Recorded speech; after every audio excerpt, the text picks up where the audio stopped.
안녕하십니까? 지금부터 협동조합 이론 7강을 여러분과 함께 하겠습니다.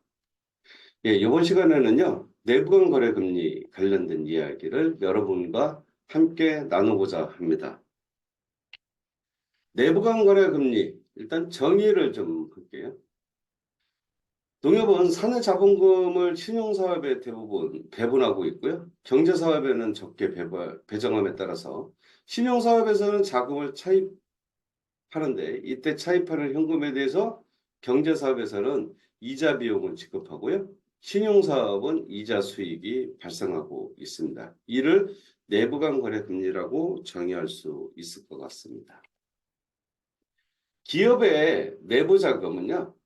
이 기업이 투자자를 내부 유보한 거라든지 아니면 금융기관에 차입한 거나 유가증권, 그다음에 해외차입 등으로 인해서 외부 자금들을 가지고 오는데요. 이것을 기업이 적절하게 이용하는 것을 우리는 내부 자금, 기업의 내부 자금이라고 정의하고 있습니다.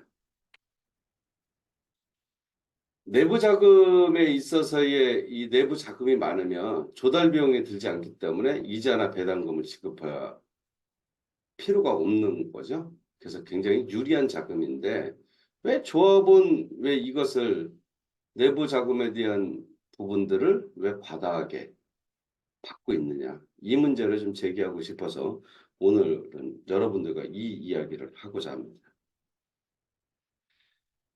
농협의 그 내부 자금은요. 경제사업장에서 자금 운용 비용으로 그리고 신용사업에서는 내부 이자 수익으로다가 처리를 회계상 하고 있습니다. 결산서에 보시면 신용사업 회계하고 경제사업 회계를 보시면 자금 운용 비용 이렇게 해서 경제사업은 얼마 이렇게 되어 있고요. 이 신용사업은 내부 이자 수익으로다가 처리를 해서 얼마 이렇게 하는데 거의 금액이 같죠. 이것을 우리는 통상적으로다가 내부간 거래 금리라고 이야기합니다.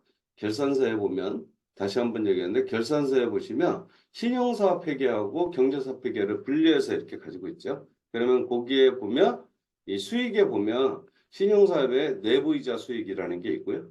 경제사업에서는 자금운용 비용 또는 내부 이자 비용이라고 이렇게 적혀져 있습니다. 그래서 그거를 좀 보시면 결산서를 보시면 여러분들이 확인이 간단하게 이루어질 것 같습니다. 근데 이게 왜 그렇게 중요할까라는 것이고요. 사업장별로 보시면 사업장 손익산출 내역표를 이렇게 뽑으시면요. 그 비용 내역에 보시면 자금 운용 비용이라고 이렇게 체크가 좀 되어 있고요. 그 금액이 바로 이자다. 이렇게 보시면 될 것 같습니다. 손익 산출 내역표를 꼭 보셔야 자금 운용 비용이 얼마를 쓰고 있는지 이런 것을 파악할 수 있어요.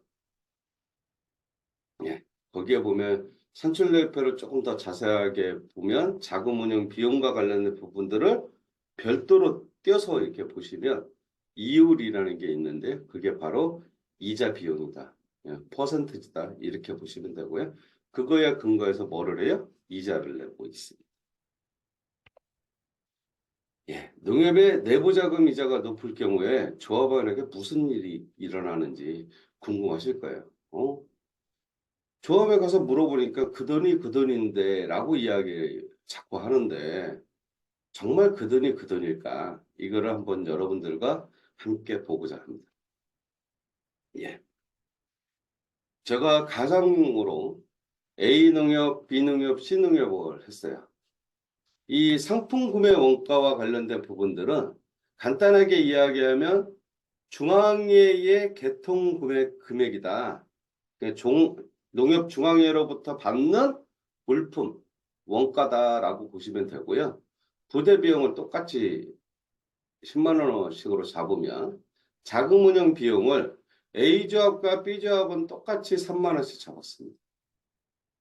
그런데 장려금을 환원하는 데 있어서 B농협은 어차피 장려금이 들어올 거니까 우리가 10만 원을 환원하는 차원에서 이 원가에 삽입을 시킬게 라고 하면 금액이 떨어지겠죠. 예, 그러면 마진과 관련된 부분을 똑같이 10%로 잡았었을 경우에는 금액이 이렇게 바뀝니다.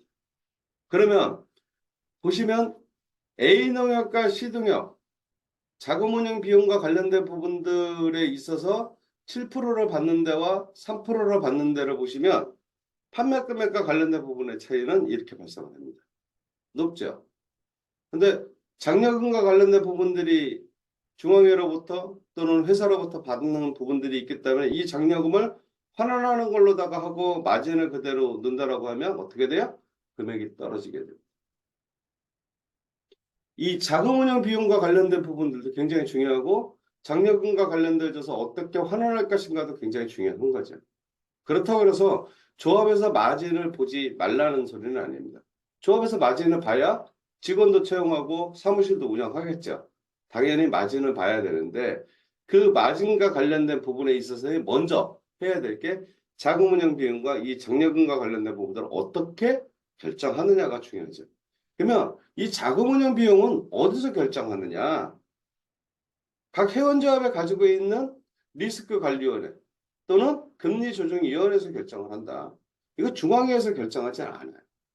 중앙회에서 유일하게 결정하는 건 올해 농약을 품목별로다가 해서 원가를 얼마씩 팔 거다라는 것을 조합에는 뭘로 보내느냐? 책자로 보내요. 뭘로? 농약 같은 경우에는 농약 원가표가 있습니다.